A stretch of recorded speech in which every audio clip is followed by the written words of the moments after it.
আসসালামু আলাইকুম ওয়া রাহমাতুল্লাহি ওয়া বারাকাতুহু। প্রিয় শিক্ষার্থীরা, সবাই কেমন আছো? আশা করি সবাই ভালো আছো। আমি আলহামদুলিল্লাহ ভালো আছি। আজকে সার্ক ইন্টারন্যাশনাল স্কুলের ইউটিউব চ্যানেলের পক্ষ থেকে তোমাদেরকে আন্তরিক মুবারকবাদ জানাই। আজকে চতুর্থ শ্রেণীর নুরানি বিষয় নিয়ে কিছু আলোচনা করব। সবাই মনোযোগ সহকারে শুনবে এবং ভালো করে এগুলো পাঠ বুঝে নেবে। এই কিছু নিয়ম বলবো, যে কোরআন মাজিদ পড়তে হলে আমাদের যে কিছু নিয়মগুলো আছে, এই নিয়মগুলো আমরা আজকে মনোযোগ সহকারে শুনবো। এই নিয়মগুলো কোরআন মাজিদের মধ্যে আমরা ফিট করবো ভালো করে, তাহলে আমাদের কোরআনটা সহি শুদ্ধ করে পড়তে পারবো। প্রথমে আমরা কিছু কালিমা পড়ব, ইমানে মুজমল এবং ইমানে মুফাসসল অর্থ সহকারে পড়ব। সবাই মনোযোগ সহকারে শুনবে এবং মুখস্থ করে নেবে। ইমানে মুজমল, আমানতু বিল্লাহি কামা হুয়া বিআসমাইহি ওয়া সিফাতিহি ওয়া ক্বাবিলতু জামিআ আহকামিহি ওয়া আরকানিহি। অর্থ হলো, আমি ঈমান আনলাম আল্লাহ তাআলার উপর, তার নাম ও গুণাবলীর সাথে, এবং মেনে নিলাম তাহার আদেশ ও নিষেধাবলী। ইমানে মুজমলের অর্থ সহ শেষ হলো। ইমানে মুফাসসল, আমানতু বিল্লাহি ওয়া মালাইকাতিহি ওয়া কুতুবিহি ওয়া রুসুলিহি ওয়াল ইয়াউমিল আখির ওয়াল কদরি খাইরিহি ওয়া শাররিহি মিনাল্লাহি তাআলা ওয়াল বা'সি বা'দাল মাউত। ইমানে মুফাসসালের মধ্যে 7টি বিষয় নিয়ে আলোচনা করা হয়েছে। প্রথমে ঈমান আনলাম আল্লাহ তাআলার উপর, প্রথমে আমরা আল্লাহ তাআলার উপর ঈমান আনলাম। দ্বিতীয়তে ঈমান আনলাম তাহার ফেরেশতাগণের উপর, দ্বিতীয় যে ফেরেশতাগণ আছেন তাদের উপর আমরা ঈমান আনলাম। তৃতীয়তে ঈমান আনলাম তাহার কিতাব সমূহের উপর, আল্লাহর পক্ষ থেকে যে কিতাবগুলো নাজিল করা হয়েছিল, অবতীর্ণ করা হয়েছিল, 104খানা যে কিতাব, সেই কিতাবের উপর আমরা ঈমান আনলাম। চতুর্থ ঈমান আনিলাম তাহার রাসূলগণের উপর। এই পৃথিবীতে এখন পর্যন্ত আমাদের নবী পর্যন্ত যত নবী রাসূল পৃথিবীতে আসছিলেন সবার উপর আমরা ঈমান আনলাম। পঞ্চমত ঈমান আনলাম আখিরাতের উপর, মরার পরে যে আরেকটি জীবন আছে, আখিরাত আছে, সেই আখিরাতের উপর আমরা ঈমান আনতে হবে। ষষ্ঠত ঈমান আনলাম আল্লাহর পক্ষ থেকে ভালো মন্দ তাকদীরের উপর, আল্লাহর পক্ষ থেকে যা কিছু হয় সব তাকদীরের ভালো মন্দের উপর হয়, সেইগুলোর উপর আমরা ঈমান আনলাম। সপ্তমত ঈমান আনলাম মৃত্যুর পর পুনরায় জীবিত হওয়ার উপর, মৃত্যুর পর যে আমরা পুনরায় আবার জীবিত হব সে বিষয়ের উপর আমরা ঈমান আনলাম। তাহলে আমরা 7টি বিষয়ের উপর ঈমান আনলাম। সবাই ভালো করে এগুলা মুখস্থ করে নিবে। এখন আমরা জজম আর তাসদীদ আজকে আমরা পড়ব। জজম কিভাবে পড়তে হয়, তাসদীদ কিভাবে পড়তে হয়, তোমাদের যে নুরানি বই আছে না, কোরআনিক সহায়িকা যে আছে, ওইটার জজম 8 নম্বর পার্টের মধ্যে আছে, 23 নম্বর পৃষ্ঠা 8 নম্বর পার্টে আছে জজম। জজমওয়ালা হরফ আমরা কিভাবে পড়তে হয়।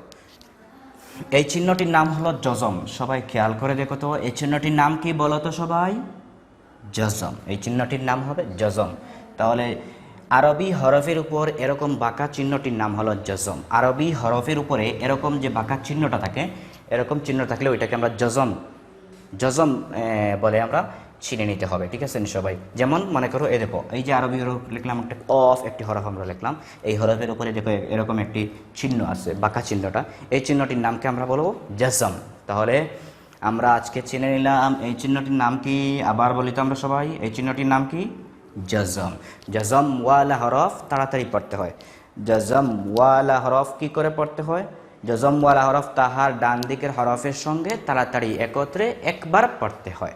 জজম ওয়ালা হরফ তার ডান দিকের হরকতের সঙ্গে একত্রে একবার তাড়াতাড়ি পড়তে হয়। মানে জজম ওয়ালা হরফ তার পূর্বের যে হরফ, তার সাথে যে ডানের যে হরফ থাকবে, এই হরফের সাথে আমরা তাড়াতাড়ি পড়ব। জজম ওয়ালা হরফ কখনো দেরি করে হবে না, লম্বা হবে না।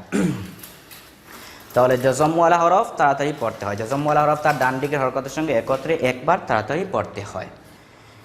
তারপর দেখো, এখানে 5টি হরফ লেখা আছে, কফ, ত, বা, জিম, দাল। 5টি হরফের উপরে আবার জজম দেওয়া আছে। এই 5টি হরফ হলো, এই 5টি হরফ কিসের? 5টি হরফ সবাই বলো তো দেখি। এই 5টি হরফ কিসের? সবাই বলো তো দেখি। 5টি হরফ হলো কলকলা। কলকলা অর্থ ধাক্কা দেওয়া, কলকলা অর্থ ধাক্কা লাগা। কলকলার হরফ 5টি। কলকলার অর্থ ধাক্কা লাগা, কলকলার হরফ 5টি, যেমন কফ, ত, বা, জিম, দাল। এই 5 হরফের উপরে যখন জজম হবে, এই 5টি হরফের উপরে যখন জজম হবে তখন কলকলা হবে, তখন কলকলা হবে। যখন 5টি হরফের উপরে জজম হবে তখন কলকলা হবে। কলকলার অর্থ কি? ধাক্কা লাগা। কলকলার অর্থ কি? ধাক্কা লাগা। এই 5 হরফে জজম হলে কলকলা করে ধাক্কা দিয়ে পড়তে হয়। এই 5 হরফে জজম হলে কলকলা করে ধাক্কা দিয়ে পড়তে হয়। যেমন মনে করেন একটি বল আছে, এই বলটা যেমন আমরা মাটিতে যখন এরকম মারবো তখন একটু ডেং খাবে, একটু টেস্ট দিয়ে আবার উঠবে।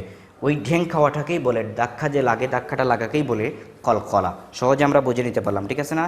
যেমন মনে করো একটি বল আমরা আবার মাটিতে মারলাম, মাটি থেকে আবার মারার সাথে সাথেই লাফ দিয়ে আবার উঠে গেল, তখন যে ডেংটা খায়, যে টেস্টটা খায়, ধাক্কাটা লাগে, ধাক্কা লাগে আবার উঠে যায়, ওইরকম ওইটাকেই কলকলা বলে। ওইরকম হলো কলকলা। যেমন হলো, যেমন দেখো ওয়ালাকাদ, লাকাদ, দালে গিয়ে একটু ধাক্কা লাগবে, যেমন লাকাদ, দালের উপরে জজম আছে আর দালটা হলো কলকলার হরফ।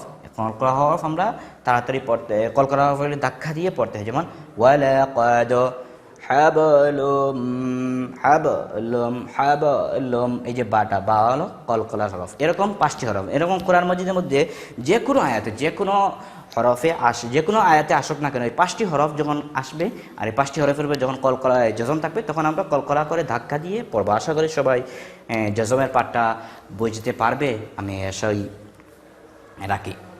এখন আমরা পড়বো তাসদিদের পাঠ। তাসদিদ, সবাই বলো তো দেখি এই চিহ্নটির নাম কি? তাসদিদ। সবাই বলো তো এই পাঠের এই চিহ্নটির নাম কি? তাসদিদ। 3 দাঁতওয়ালা, এই একটি দাঁত, ও আর একটি দাঁত, ও আর একটা, 3টি। এই 3টি দাঁতের নাম হলো তাসদিদ। আরবি হরফের উপর 3 দাঁতওয়ালা চিহ্নটির নাম তাসদিদ। আরবি হরফের উপরে যখন এরকম 3টি তাসদিদ, 3টি দাঁতওয়ালা থাকবে তখন ওইটাকে তাসদিদ বলে। যেমন তাসদিদওয়ালা, তাসদিদওয়ালা হরফ 2 বার পড়া যায়। তাসদিদ, যে হরফের উপরে তাসদিদ থাকবে সেই হরফ 2 বার পড়তে হবে। যেমন তাসদিদওয়ালা হরফ 2 বার পড়া যায়। প্রথমবার তাহার ডান দিকের হরকতের সঙ্গে জজমের মতো, প্রথমবার তাহার ডান দিকের হরকতের সঙ্গে জজমের মতো, দ্বিতীয়বার তাহার নিজ হরকতের সঙ্গে। প্রথমবার তার ডান দিকের হরকতের সঙ্গে, দ্বিতীয়বার তাহার নিজ হরকতের সঙ্গে পড়তে হবে। তাসদিদওয়ালা হরফ 2 বার পড়া যায়। তাসদিদওয়ালা হরফ 2 বার পড়া যায়। প্রথমবার তাহার ডান দিকের হরকতের সঙ্গে একত্রে একবার তাড়াতাড়ি জজমের মতো, দ্বিতীয়বার তাহার নিজ হরকতের সঙ্গে নিজ হরকতের সঙ্গে পড়তে হয়।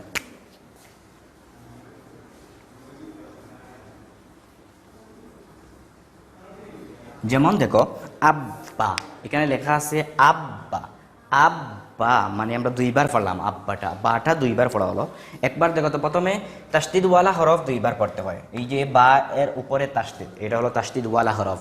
যেমন তাসদিদওয়ালা হরফ 2 বার, প্রথমবার তার ডান দিকে, যেমন বানান করতে হলে পড়তে হবে তাসদিদওয়ালা হরফ 2 বার পড়া যায়। প্রথমবার তার ডান দিকের হরকতের সঙ্গে জজমের মতো আব, আব হইছে, এখনো বাটা পরিপূর্ণভাবে বানান হয়নি। দ্বিতীয়বার তার নিজ হরকতের সঙ্গে বা, আব্বা। যেমন আমরা এরকম বানান করি, আলিফ বা জবর আব, বা জবর বা, আব্বা। সবাই আশা করি বুঝতে পারবে যে তাসদিদওয়ালা হরফটা 2 বার পড়তে হয়। প্রথমবার তার ডান দিকের হরকতের সঙ্গে জজমের মতো আব, দ্বিতীয়বার তার নিজ হরকতের সঙ্গে বা। এটা হলো আমরা নুরানি পদ্ধতিতে এরকম বানান করি। আর এমনি যেরকম নর্মালি যে বানানটা আছে, যেমন আমরা এরকম বানান করি আলিফ বা জবর আব, বা জবর বা, আব্বা। সবাই আশা করা যায় বুঝতে পারবে যে এটা তাসদিদওয়ালা হরফটা আমরা 2 বার পড়তে হয়। তাহলে আমরা আজকে জজম এবং তাসদিদের পাঠটি পড়লাম। যেমন এই চিহ্নটির নাম হলো 3 দাঁতওয়ালা, আরবি হরফের উপরে 3 দাঁতওয়ালা চিহ্নটির নাম হলো জজম। এখন জজম যে কোনো হরফ, শুধু বা না, আরবি হরফ মোট 29টি হরফের উপরে যে কোনো হরফের উপরে যখন তাসদিদ আসবে তখন আমরা 2 বার পড়ব, ঠিক আছে নি? সবাই আজকে পড়লাম আমরা ইমানে মুজমল, ইমানে মুফাসসাল এবং জজমের পাঠ এবং তাসদিদের পাঠ, এই 2টি পাঠ। আশা করি সবাই বুঝতে পারবে। আর ভালো করে বুঝে কোরআন মাজিদের সময় পড়বো আমরা, সেরকম এইগুলা ফিট করে নেব। এবং কলকলা কোন কোন সময় হয় এগুলো আমি ভালো করে আজকে বলে দিলাম তোমাদেরকে, সবাই ভালো করে শিখে নেবে। আশা করি সবাই এই পাঠগুলো যদি বুঝে পড়ো, তাহলে প্রয়োগ করতে পারো কোরআন মাজিদের মধ্যে, তাহলে সবাই উপকৃত হবে। ওকে, তাহলে সবাই ভালো থাকো, সুস্থ থাকো, আল্লাহ হাফিজ। সবাই আমার জন্য দোয়া করবে, আমিও তোমাদের জন্য দোয়া করবো। আসসালামু আলাইকুম রহমতুল্লাহ।